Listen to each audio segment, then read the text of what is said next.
Hey everyone, it's Peter Kerr from Daydream Nation, and I've got two esteemed guests to the channel.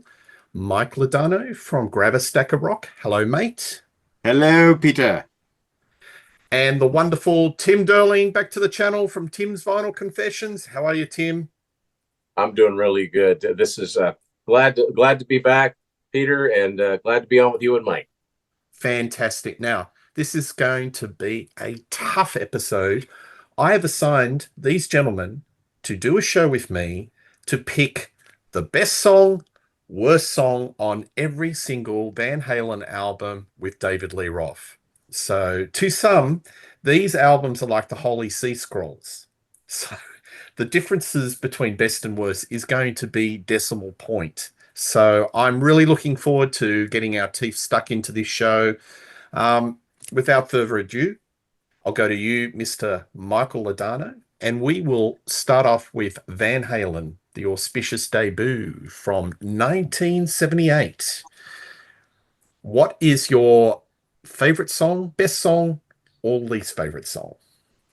My favorite song from this album is Ain't Talking About Love.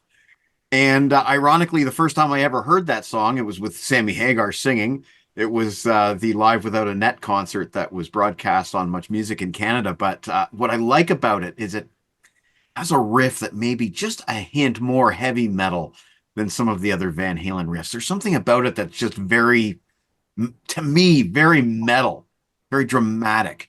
And goodness gracious, I mean, that chorus just rips. I think Ain't Talking About Love. Yeah, it's been my favorite from day one since I first heard Van Halen 1. Well, that's a cracker of an opening. Mike, Tim. Oh, actually, Favorite? I'm sorry, your worst song. My least Sorry, favorite as well. Okay, least favorite. Sorry.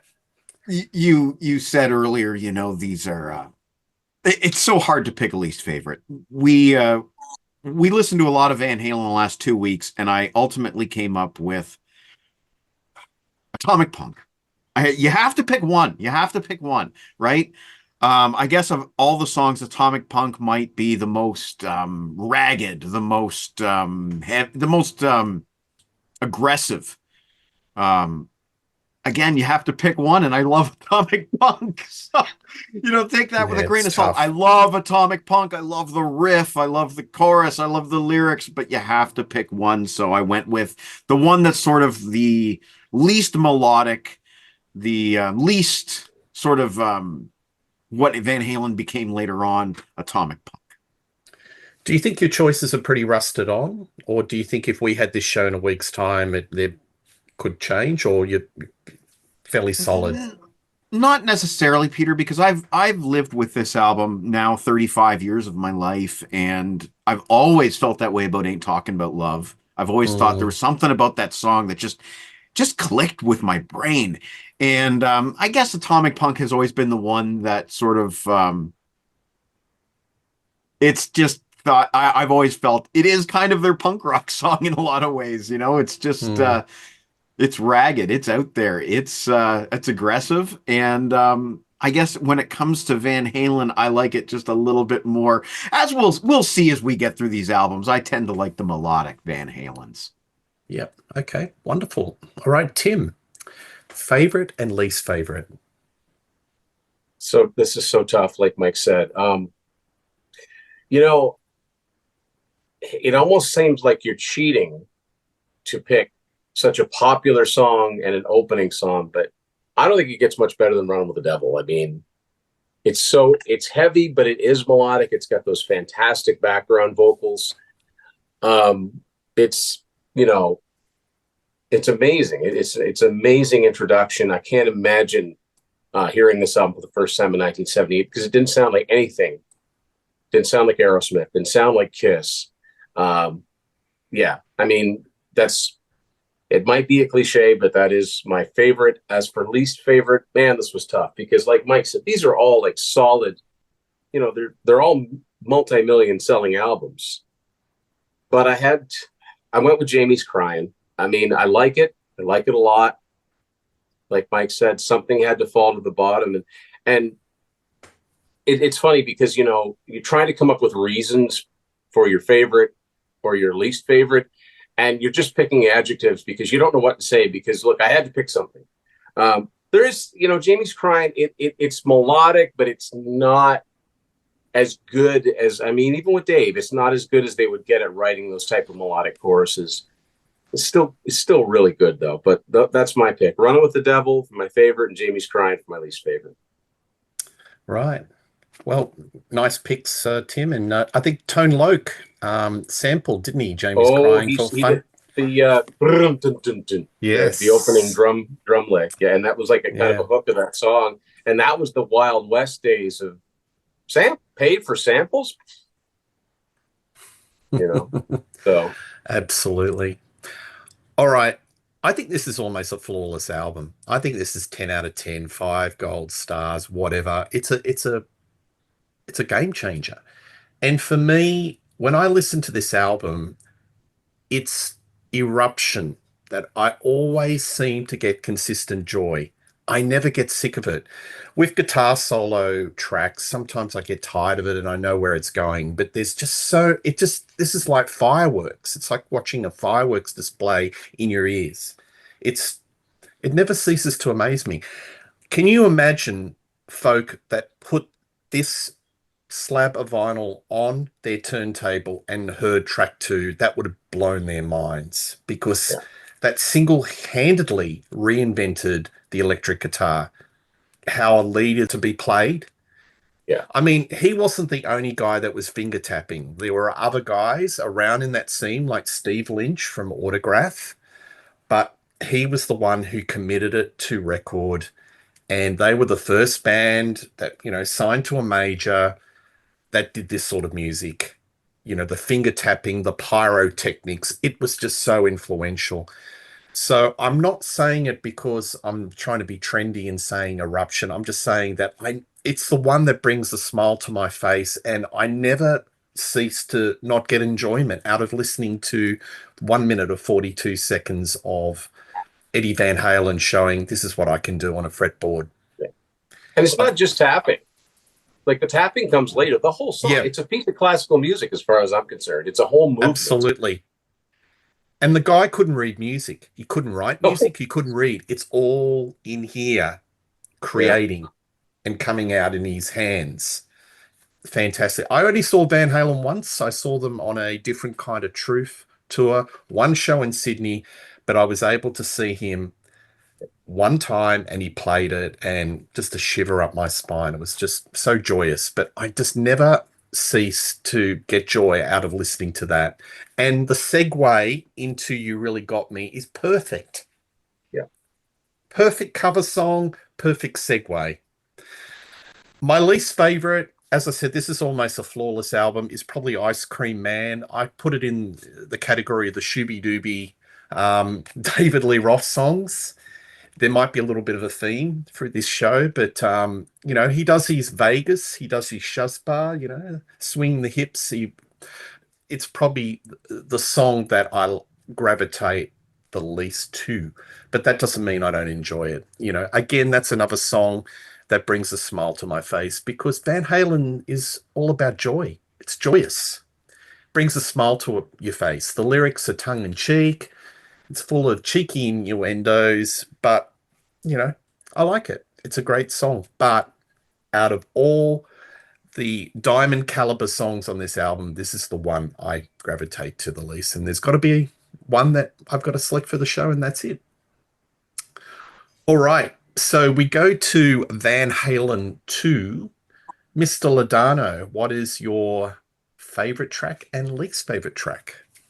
Well, I guess the common thread for my picks may end up being the melodic side of Van Halen. So it has to be Dance the Night Away, my favorite song on this album. What's wrong with that, eh? Do you think it's the most pop, perhaps, of that early Van Halen stuff? I think there's a good solid chance of it.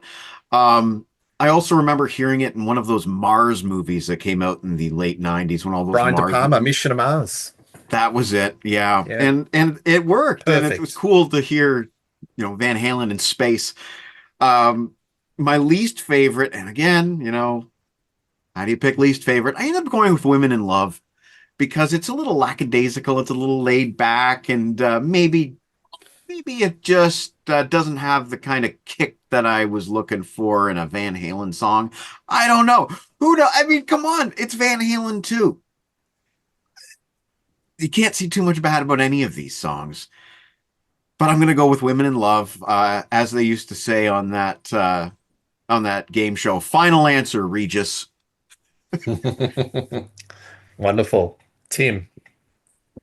So Van Halen 2, for my least favorite, I'm going to go with Bottoms Up. I should have done my favorite first. That's fine. But keep going. You can do the worst, and we'll do it the reverse way. Bottoms Up is good. It's a perfectly good party rock song. It kind of feels like more play than work. There's not a lot of songwriting there, but it's still good. It's still really good. But you have to pick one. My favorite is I like the melodic stuff too. Absolutely. I mean, there's a reason Dance the Night Away was a number 15 hit. I mean, it was their first top 20 single. But I think my favorite song on here is DOA. It's got a menace to it that Van Halen doesn't often have, but I like it when they dip a little bit into that. I mean, that riff is menacing, and even Dave's vocals have a little bit of that to them. It's not the, I'm at the beach, I'm bumming the sun, I'm having fun. That's Dave, but what he has this other persona that he can go into. And again, the background vocals in the chorus, the Dead or Alive part. So favorite DOA, least favorite Bottoms Up. Nice. Mike, did you have anything to say? You sort of got a little excited there. Yeah, as you know, Peter, whenever we do one of these shows, I try to listen to the albums for a couple of weeks in advance, and Dead or Alive, that whole riff, and it's been stuck with me for the last 2 weeks. So I was just when Tim said Dead or Alive, I was like, yeah, because that would have been probably my number 2. Yeah, aren't the harmonies on this album really fine-tuned? It's like they've really ramped up the harmonies into something really ethereal comparative to the first album. It's like the bar has been raised.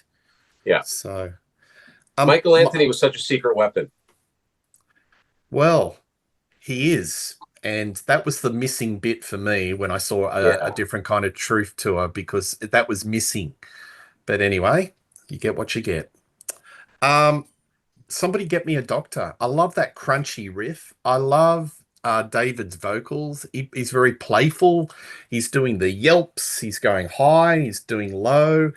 And Eddie's having a lot of fun. And it's kind of heavy. It was kind of showing that we've got a riff and we can compete with what's coming out of England, like the Judas Priests. So we're not a pop band. We're a hard rock band, and we've got a little bit of metal edge. So somebody get me a doctor. It's always been one of my favorites off Van Halen 2.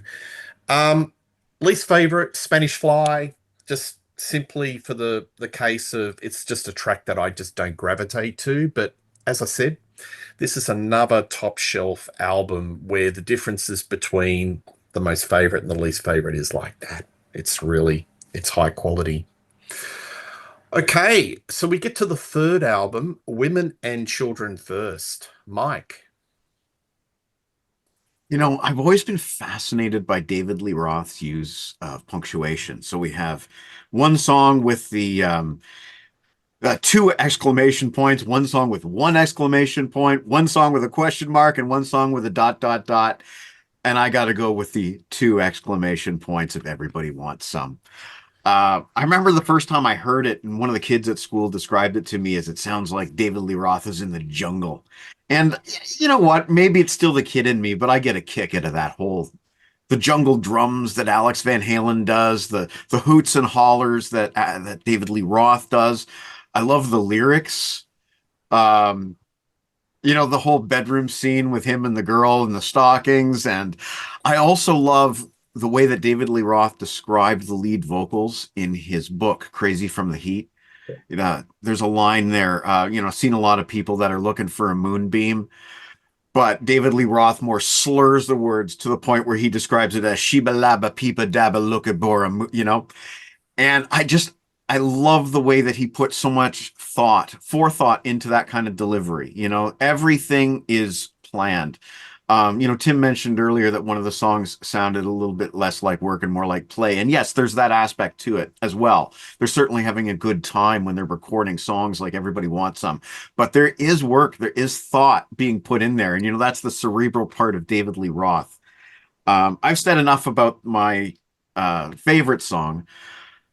I guess for my least favorite song, and again, like, how do you pick a least favorite song? I love Loss of Control, but I'm going to go with Loss of Control because the vocals are just a little bit off the rails. Actually, the whole song is just a little bit off the rails. The whole thing is a train just going right off the cliff. But yet they still managed to keep everybody alive in the end. Me being, again, more into the melodic side of Van Halen, I guess Loss of Control kind of makes sense as my least favorite. And we say least favorite, we're going to do these. David Lee Roth would put those in the song title. Yeah. All of that extra punctuation. Yeah. Because it is a pain to try. I can tell you, it's a pain to type those song titles out because you're like, look at it again. How does it written? Speaking of off the rails, if anybody's never seen the Loss of Control video, you must. It's kind of unfinished. They never finished it. But it is nuts in a good way. Yep. I didn't know it existed until just a few years ago. And I was like, there's a video for Loss of Control. And I looked at it and it's like, this is really weird. Yeah. Tim, do you think there's a lot in the vault with Van Halen, or are they pretty economical? Are they pretty spare? No, I don't think so. I don't know how many finished songs are in the vault, but I think that there are albums worth of songs we've never heard before. And I would love the idea of seeing, next year, here's a new 12-song album with Dave. 2 years after that, here's a new 12-song album with Sammy. Release that. Even, put it out. The Prince estate has done that, put the second Gary Sharon album out so we can hear it. I think there is a lot. I just don't know how much of it's finished. I think there's a lot of good live stuff that we haven't heard because I know I think it's the Long Beach concert in '81 where the Fair Warning videos came from. They recorded that whole show. I'd like to hear that. To me, that would be way better than the Tokyo Dome live album. Yeah. I didn't mind the Tokyo Dome. I know they got slagged a lot, but I didn't mind it. But look, I think there is a fan base that would absolutely eat up a DLR classic lineup live album to come out. It's long overdue, and it's got to be somewhere. Yeah. It's in the vault. It's in either 5150 somewhere, or it's in the Warner Brothers vaults. It's somewhere. Yeah. All right, Tim, what's your picks for women and children first? So I'm going to go, my favorite, I got thinking about this and I listened to it. And this goes to what Mike was saying about liking the melody. Because even, in the Dave era, Dave could sing when he put his mind to it. I'm going to go In a Simple Rhyme. I really like that song. I think that's a really ambitious song for this time period because there was a lot of thought put into that arrangement. It's a full song. It's not one where they got halfway through and they just kind of vamp out the end, jam out the end because they didn't have one written. And that's kind of the charm of what we love about them too. But this is a complete song. I like this. It starts off with those marching drums, and I think Dave's got a really good vocal on it. It goes through all kinds of great twists and turns. The vocal harmonies. I'm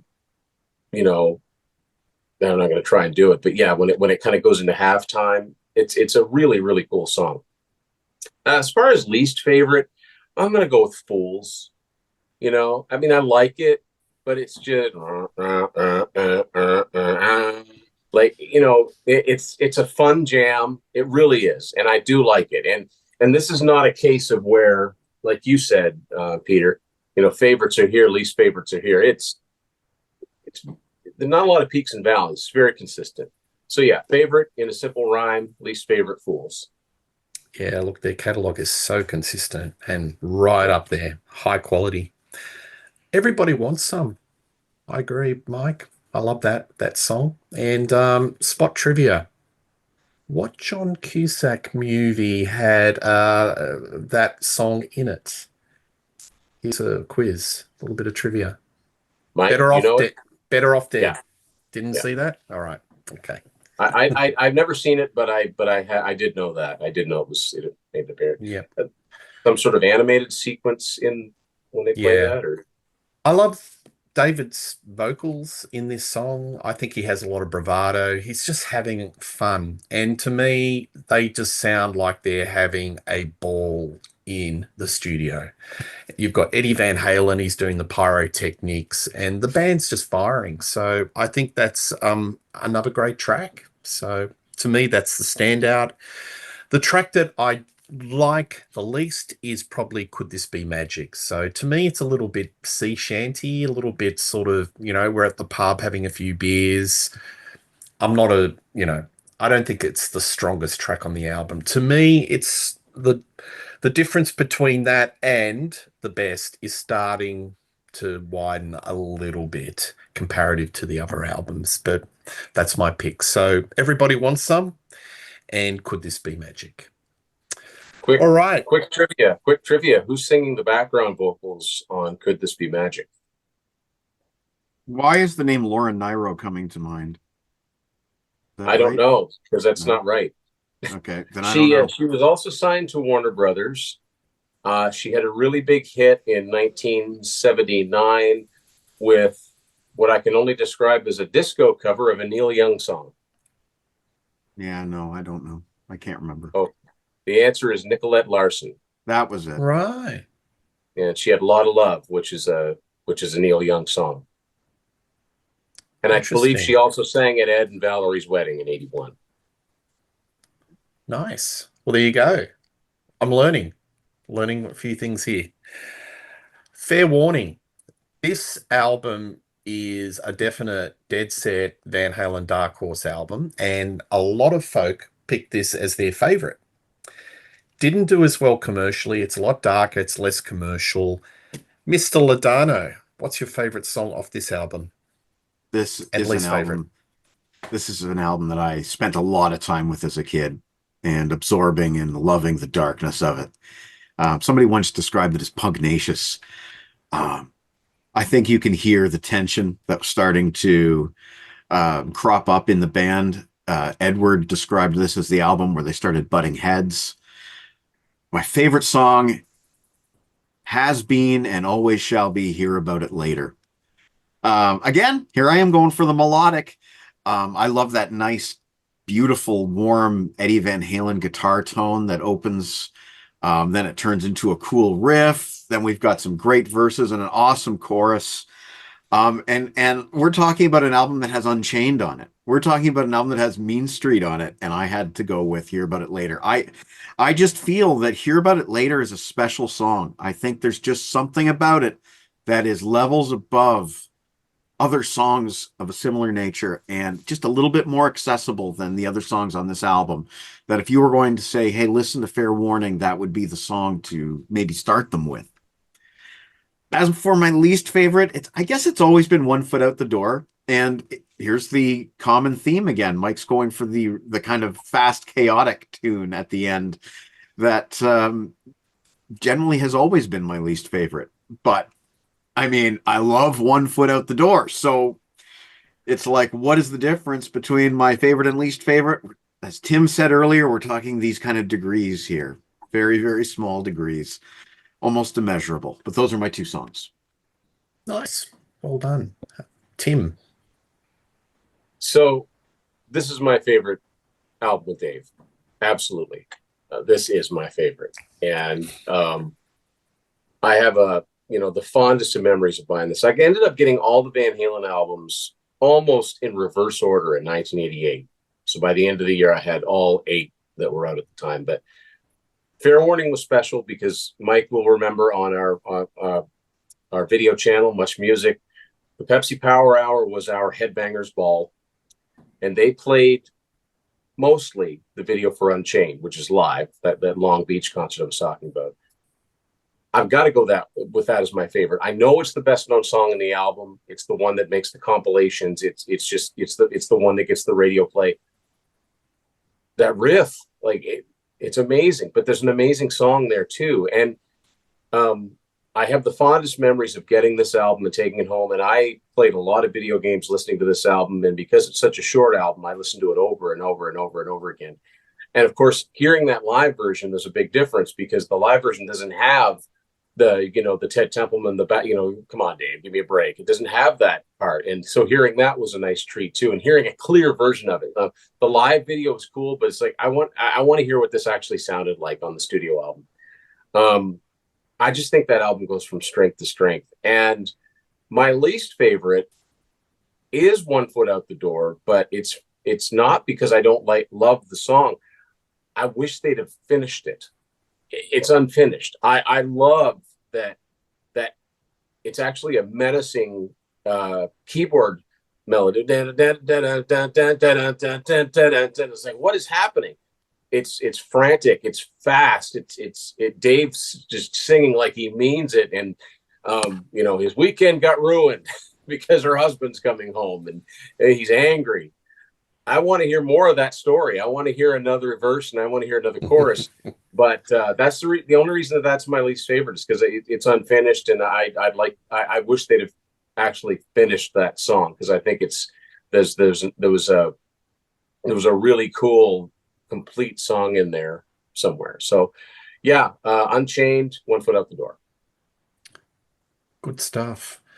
I think this is how I said Van Halen is just a joyous band. I think this is the album which is their darkest album. It's grimy, it's sleazy. A lot of it has a 42nd Street feel to it.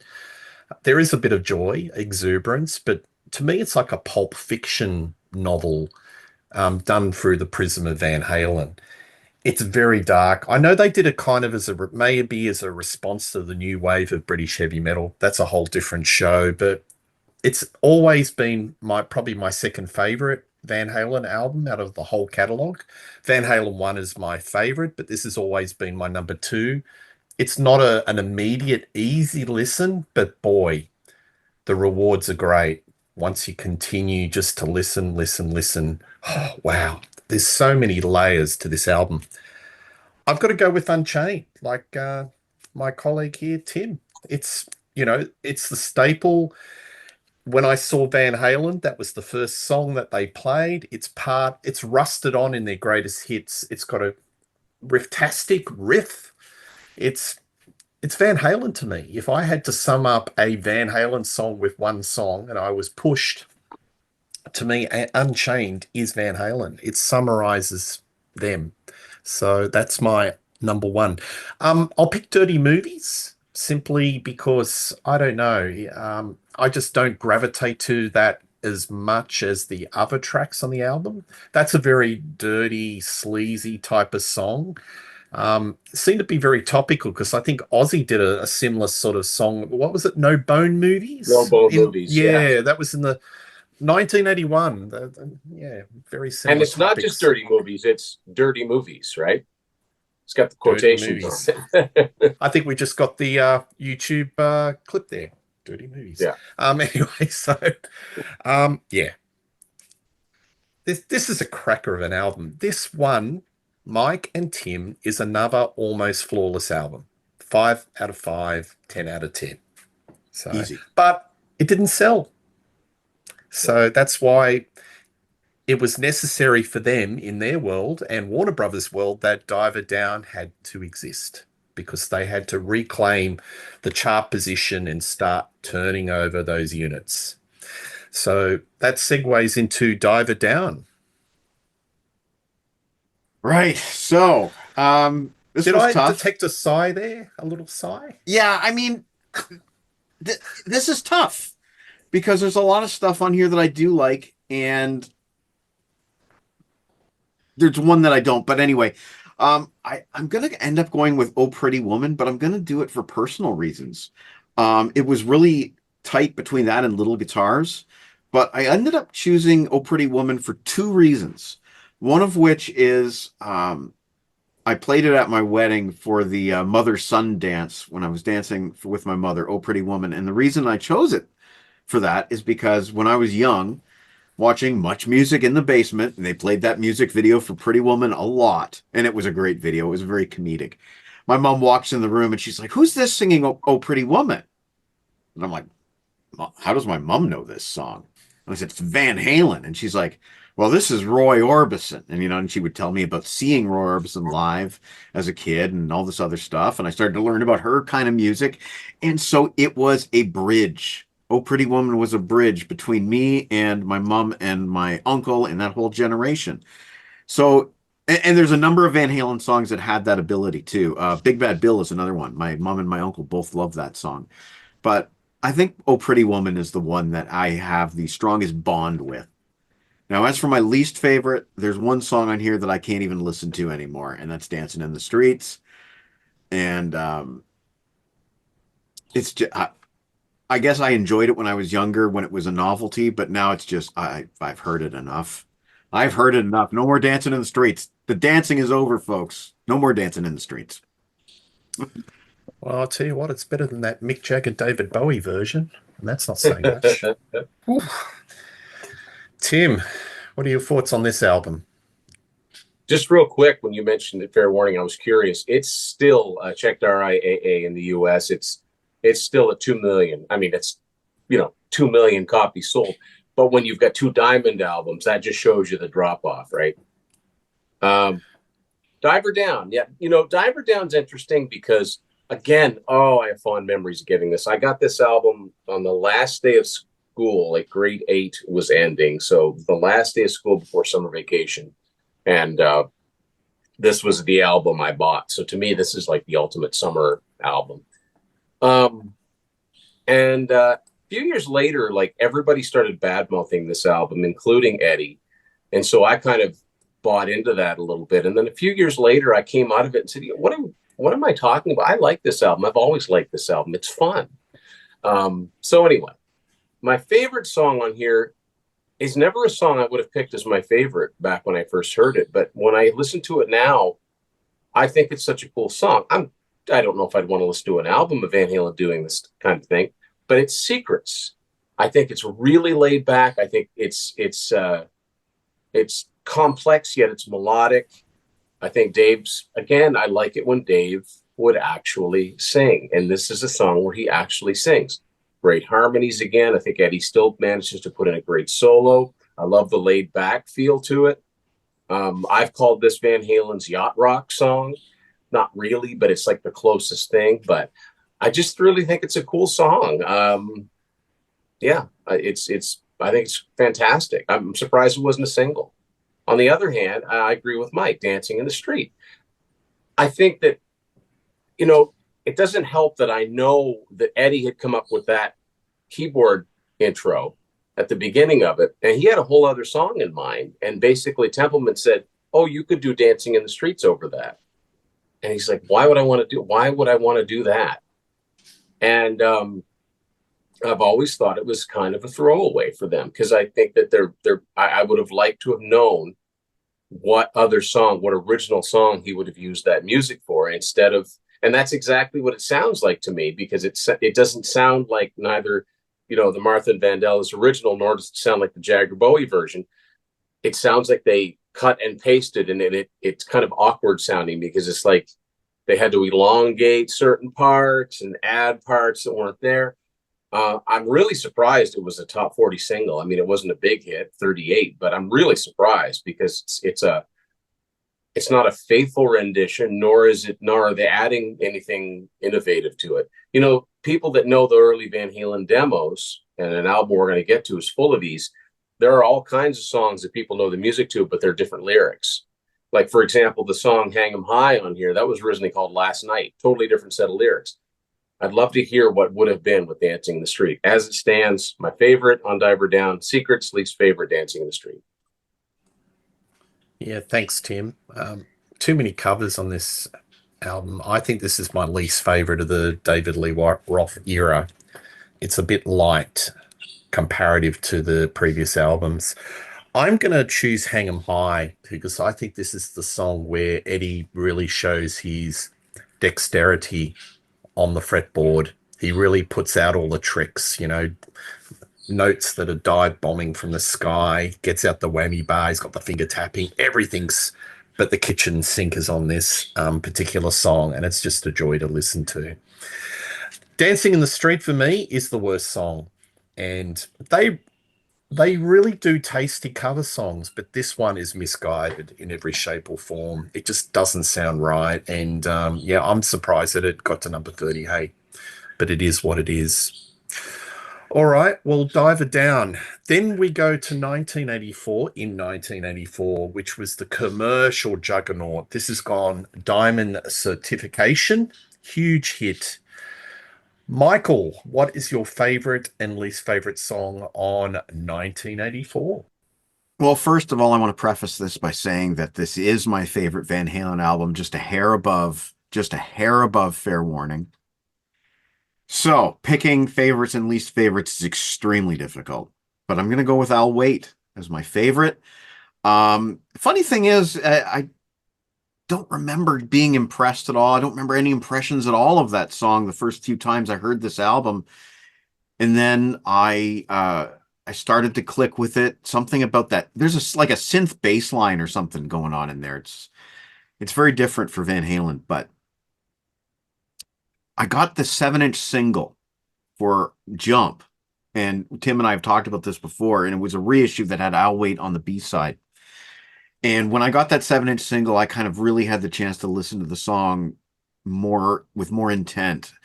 And all of a sudden it just clicked. And wow, I'll Wait. That's my song. That's my song. And it has been for a long time now. That would have been about 1989 when I got that single. So 35 years, that song has really spoken to me. And I think it's got to do with that really warm keyboard. Oh, love Van Halen with keyboards, guys. We come back to the melodic stuff. And as for picking a least favorite, we're going to go with Top Jimmy because Peter told me I had to pick a least favorite and no other reason. Oh, you have to blame me. It's my show. Yeah. Come on. Yeah, I'm blaming you. You wouldn't do that. I mean, you wouldn't I do that guess to Tim on his show, would you? no, I would actually. I blame Tim a lot. But I guess if you were going to make me rank all these songs from 1 to 9, Top Jimmy would be at the bottom of this ranking, and the ranking would kind of look like this kind of slope. It wouldn't be a very steep slope. So that's just it. It would be just at the very bottom of that ranking. And if anything, it might just be that, oh, Jimmy thing at the end that might just turn me off. I don't know. But it's such a minor thing. It is so minor. There's really no reason to pick Top Jimmy over Drop Dead Legs or Girl Gone Bad or any of those songs. They're all, I love them all. They are all a part of my soul. It's like you're asking me to choose which finger to sacrifice.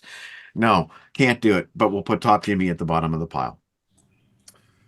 All right, Tim, what's your reply? Yeah, 1984. Nice.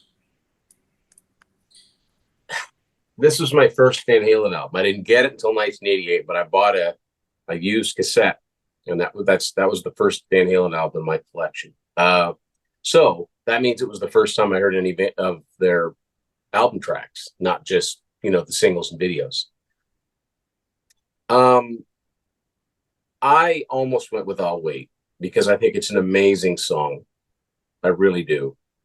There's something about the lushness. I think those are some keyboard sounds that have aged really, really well, as opposed to some others like Mike and I have talked about the French horn patch that doesn't sound very, but I didn't. I'm going with Drop Dead Legs as my favorite. I think that I love the intro to it, but when that kicks in, the band is just locked in. I love Alex's, his fills are not over the top. They're just what the song needs. Dave sings with attitude, but he's having fun. Nice white teeth, Betty Boop. I love it. Great chorus, great vocals, great harmonies. Yeah, I think it's a fantastic song. Least favorite, Least favorite's tough, but I'm going to go with House of Pain. You may see, yeah, you might have seen a trend here. Sometimes it's last songs on albums, not always.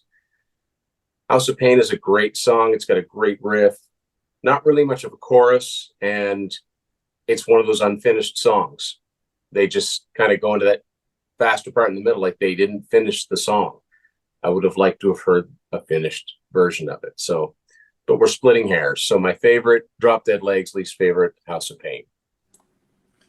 Thanks, Tim. Well, I'm going to go a little bit different. I'm actually going to pick House of Pain as my favorite because I think this song has got actual menace. It's dirty. There's a guitar tone on Eddie Van Halen on this song that kind of harks back to early Eddie Van Halen. He puts It's an out all early these song. tricks. Yeah, it puts all these tricks. I think it's a great finisher to the album. Um, you know, I think, yeah, I would describe this song as it's got menace and there's a lot of bite to it. So it's edgy and it's something a little bit different. It's definitely not the pop-tastic or the commercial sounding songs like I'll Wait, etc., etc. By the way, 1984 is my third favorite. I rank it very highly. I think it, again, this is almost a flawless album. Hate to disappoint you guys. I'll Wait is my least favorite because I don't like the keyboard sounds as much. It sounds kind of clunky, and to me, it's a little bit dated, but I guess we just hear what we hear. To me, if I closed my eyes and heard that keyboard sound, I would carbon date that to 1984. It's very atypical. I don't know. I don't think it's aged as well. But to me, it kind of feels like a little bit of a pseudo sequel to Jump as a ballad. It's in that sort of ballpark. Look, yeah, it's not a bad song, but it's just out of all the songs on the album, the one I gravitate to the least. But 1984, another almost flawless album as far as I'm concerned. And gee, 1984 was a great year for albums. Oh, it sure was. Yeah. They're at the top of the world. And David Lee Roth said bye-bye. I want to And do a movie. I want to do a movie. Yeah. And didn't that turn out well? Oh, What can you do? All right, gentlemen. So in the theme of this show, we're talking about David Lee Roth. We had to wait a considerable period of time to 2012 to get another album. So there are a lot of false starts. To be honest, every time I was always, hoping, wishing and hoping like Dusty Springfield that, the comeback was just around the corner, but it never happened. It was another Sammy Hagar album. But it came out in 2012. Mr. Ladano, favorite song on the album and least favorite. A different kind This of is truth. this is hard because this album is really good. It does have, it's got 13 tracks, and I think you could probably whittle it down to 10. Picking a favorite is really hard because it came down to She's the Woman, Chinatown, and Big River. And all three of them have some really strong merits, but at the end of the day, I went with Big River.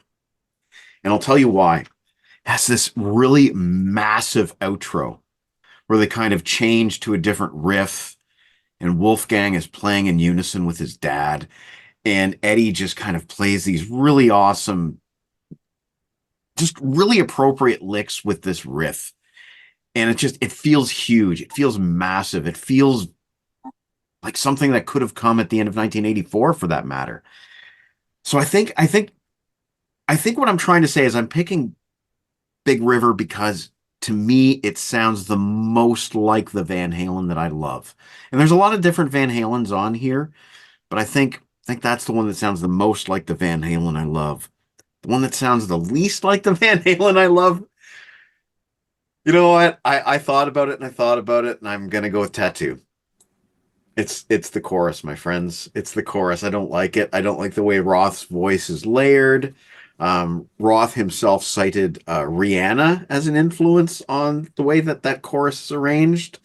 All these overdubs and blah, blah, blah. And it's like, if I'm playing this album in the car and I have the windows down, Tattoo might be the one where I roll the windows up. It might be the one where I don't want anybody to hear me playing that song. I think it's just a little chorus is just a little on the goofy side. I like the lyric. I don't mind the lyrics. I think they're okay. I don't like the line mouse wife to mom shell. I don't like Roth is doing a lot of mom lyrics on this album, and I kind of don't like that. I kind of wish we could just pretend we never aged. Um, yeah, I guess Tattoo has always been sort of like a WTF for me. Like first time I heard it on the radio, I'm like, okay. And this is the single, okay. Um, it doesn't sound like anything else on the album either, in my opinion. But there you have it. That's about all I want to say about this before people start throwing tomatoes at me. All right, Tim, what's your Let me get my final two? tomatoes.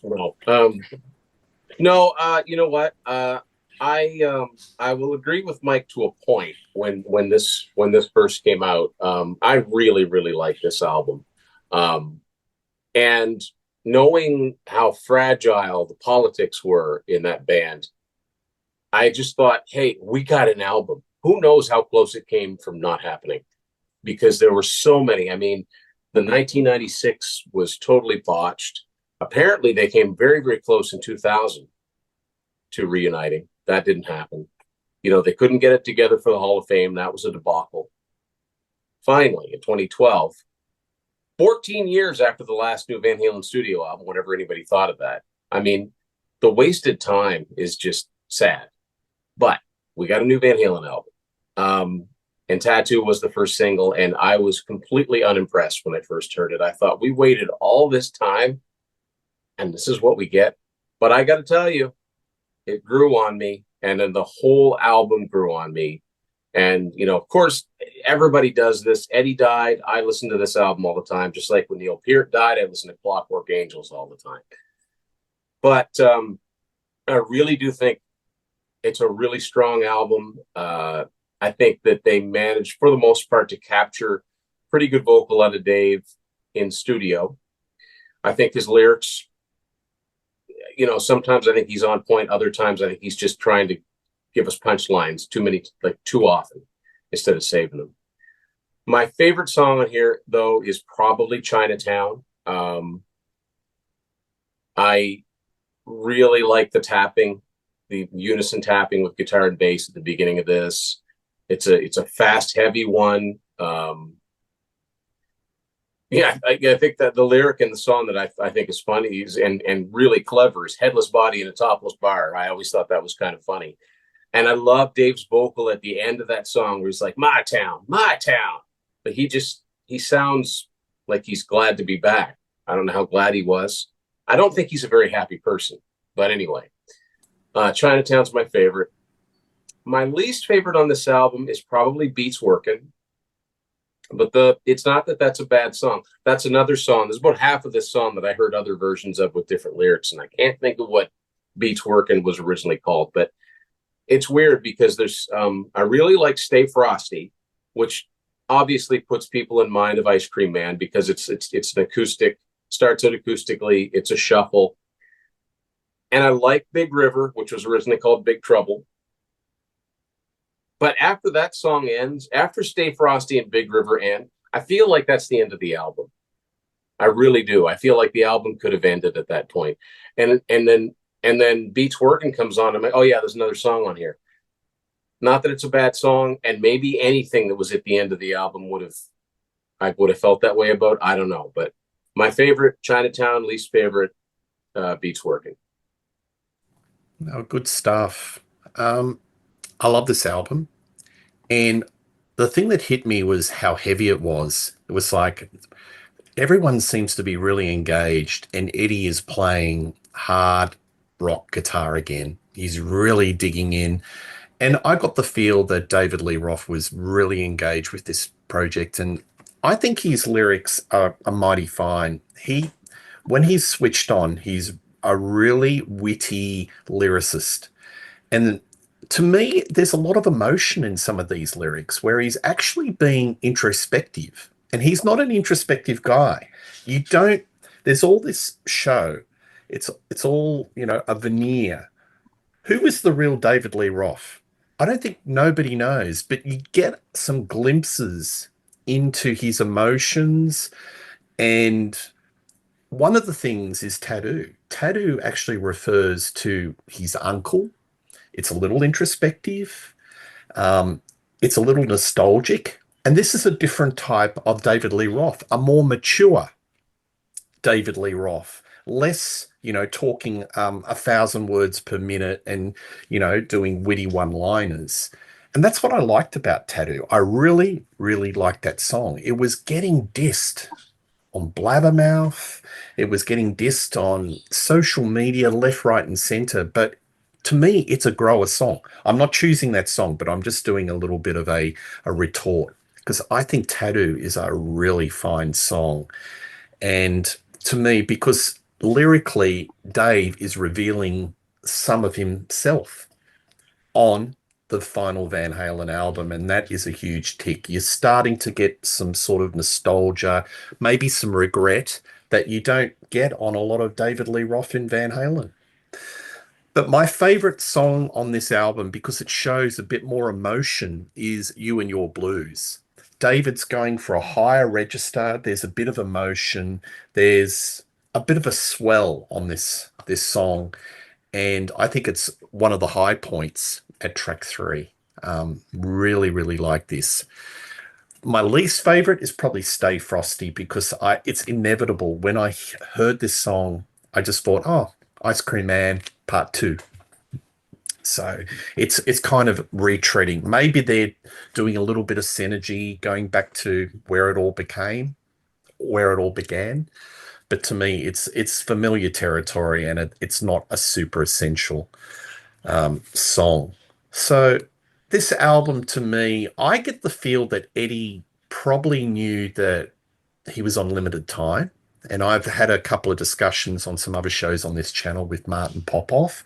When you look at the lyrics, when you look at the energy of the playing, I have a feel that it was maybe a race against time, that Eddie did know that, he wasn't going to be around forever.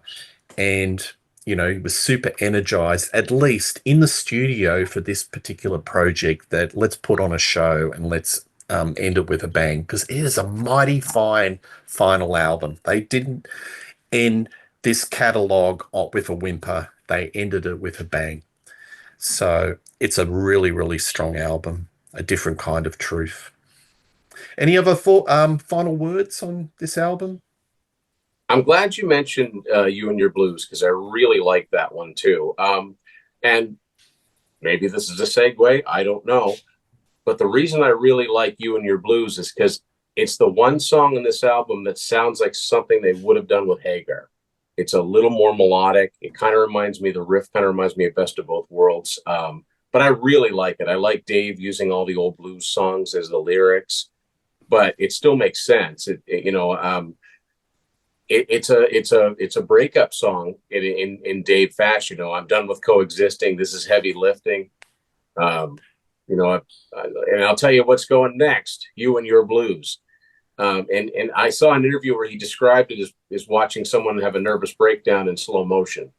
But yeah, I agree. His lyrics were a little bit more introspective on this album. You'd hope they would be at that age. But yeah, that's the only other one I think. I think that's a really great track on the album. Yeah, Tim, he's a man of mystery. He's super intelligent. You can even through the biography, you can tell he's just super intelligent, super if you can smart. hang with the biography, there's some really good stuff in there. Yeah. Absolutely. He's probably got a high IQ. He's probably at that sort of high percentage. Henry Rollins reckons he's just genius, and Henry Rollins in the metal or hard rock world doesn't really, that's high praise indeed. But you never get to know who the real David Lee Roth is. There's always this veneer, this razzmatazz, this showbiz. But this album gives you a fraction more than any of the other albums in Van Halen as to who he is. I think he kind of I think it's got a little bit of completion. The circle has, it's all come full circle. And I think it's a mighty fine album. Oh, well, gentlemen, this has been a fantastic show. Now, before I say my final goodbyes, Mr. Timothy Durling has got a wonderful book coming out. So I'll hand it over to you, Tim. Tell us about this new book, which happens to be about Van Halen. It's definitely Van Halen related. Thank you, Peter. And this is the very first show that's not my own, where I'm talking about it. Yeah, complete opposite of what we've been talking about. This is my brand new book. It's my fourth book. It is called Red on Black, The Listener's Guide to Sammy Hagar. And this goes through all of Sammy's solo albums. And, of course, it talks about all the bands he's been in, Montrose, Chickenfoot, and what's that other one? Van Halen. And, yeah, I'm very happy with how this came out. This is not a panel book like my past couple have been. This is all me, for better or worse. Greg Renoff wrote the foreword, who wrote an excellent book called Van Halen Rising, which talks about the band's earliest days on leading up to the release of their first album. So like a good 5-year period, all, through the 70s. Talked to a lot of people that knew the Van Halen from the earliest days. And he also did the autobiography, the oral autobiography of Ted Templeman. So, of course, there's a lot of Van Halen content in there. So I was really honored to have Greg write the foreword for this for me. And yeah, it's available through Amazon, like all my other books. And thank you, Peter, for giving me a chance to give it a plug. Well, thank you very much, gentlemen. This has been a total gas. It was fun to talk about Van Halen. Look, any time to talk about Van Halen is just a good time indeed. Mr. Mike Ladano, check out Grab a Stack of Rock. I love that show. I'll be on very soon doing, I think we're going to talk some movies. Mad Max. Yeah, that's right. Depending on when this airs, we'll be doing ranking all of the Mad Max films with yourself and Harrison Cobb. Absolutely. Looking forward to that. And Tim Durling, check out his channel. I'll put the link. Always a ton of fantastic stuff. And as well on the Contrarians, just put Tim Durling, the Contrarians. You can see a ton of shows. Folks, please like and subscribe to Rock Daydream Nation. Tell us what you think of the Van Halen, their best songs, their worst songs, their best albums. We love reading your comments. There you go.